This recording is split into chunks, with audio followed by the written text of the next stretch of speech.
Hello, everyone. I'm Glazer of the Snap Judgments podcast, and welcome to Snap Take.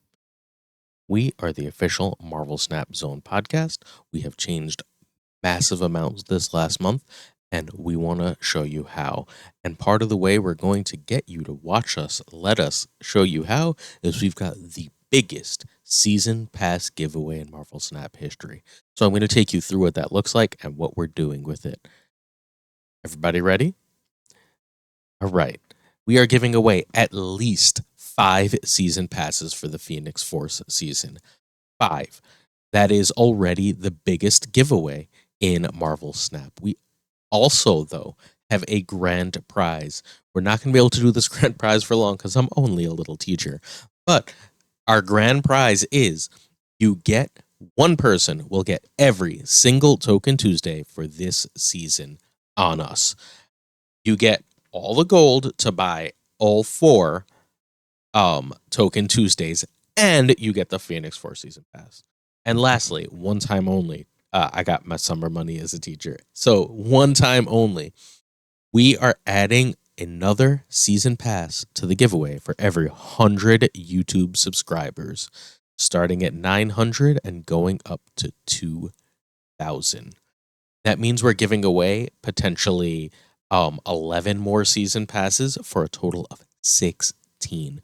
We're at like 830 subs now. We're almost certainly going to get to 900 and probably 1,000. If you guys spread the word, if you get people to subscribe, watch the videos, so on, well, you can have a far greater chance of getting one of these season passes. We're giving away at least 5, very likely 7 or 8, right?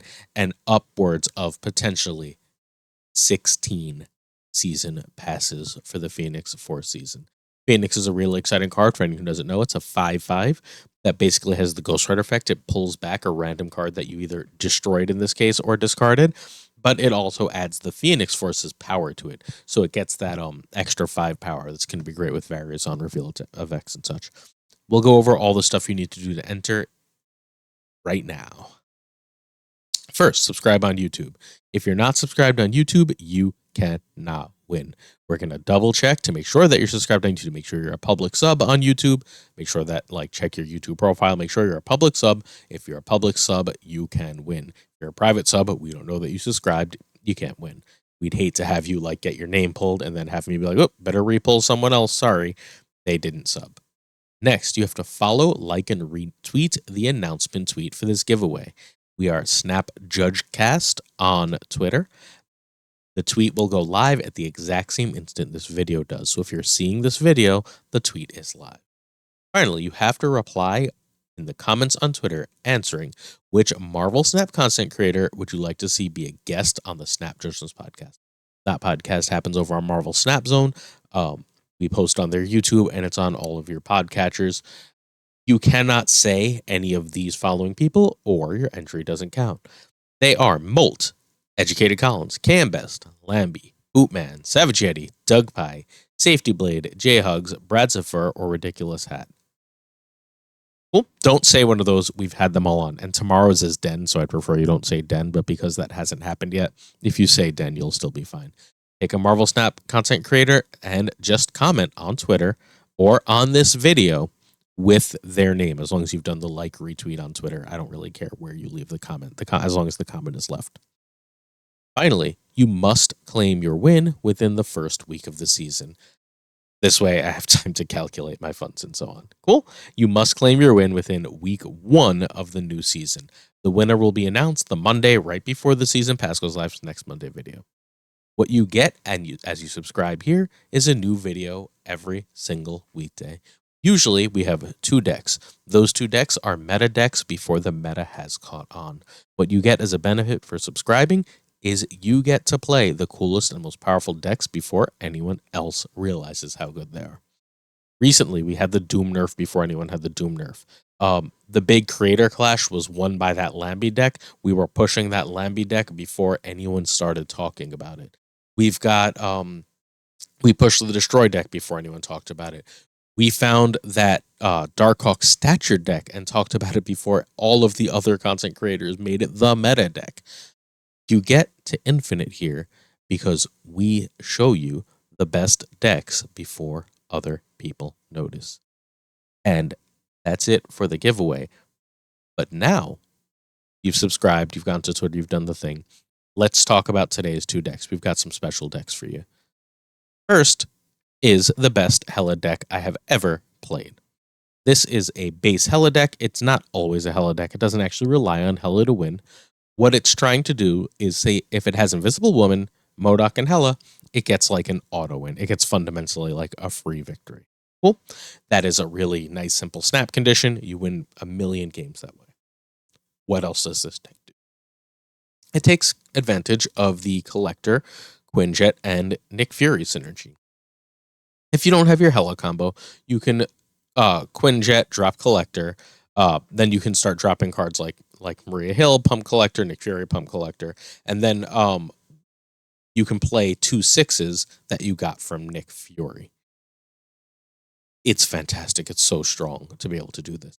But like, you don't want to lose when you just don't have Nick Fury, right? So we have a couple of other things here that we can.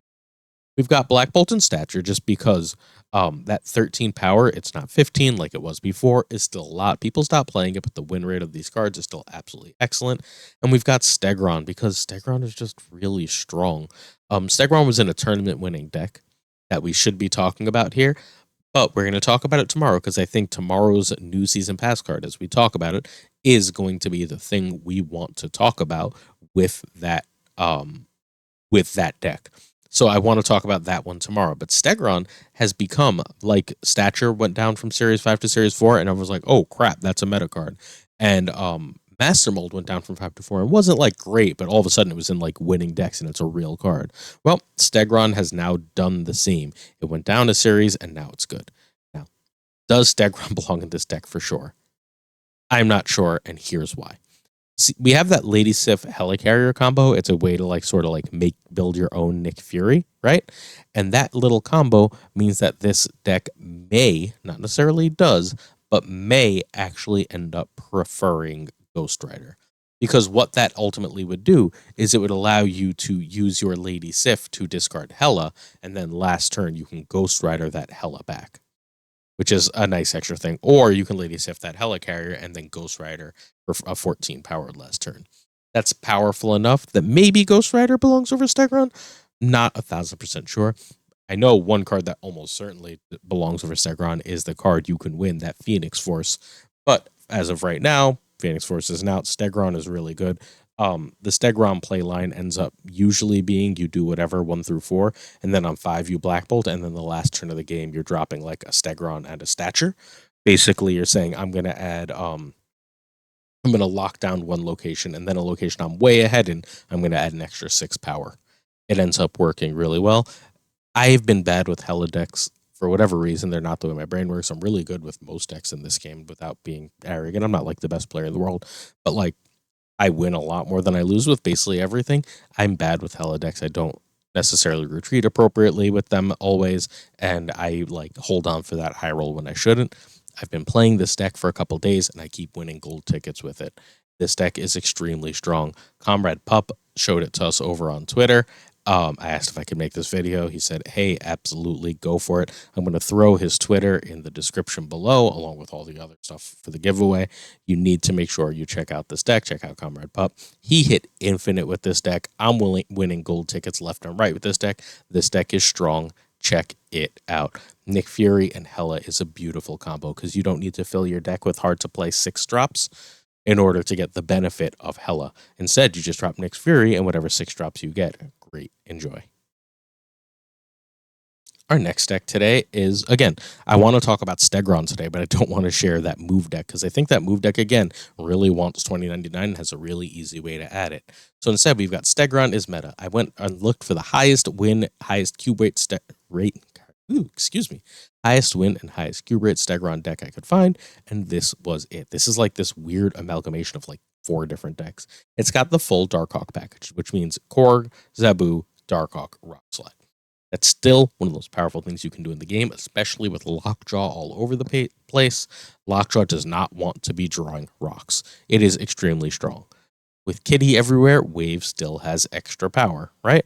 A lot of decks that are running, like they bounce decks can go over the top of wave on that last turn by playing like an America or whatever. Well, your leader does a really good job of handling that.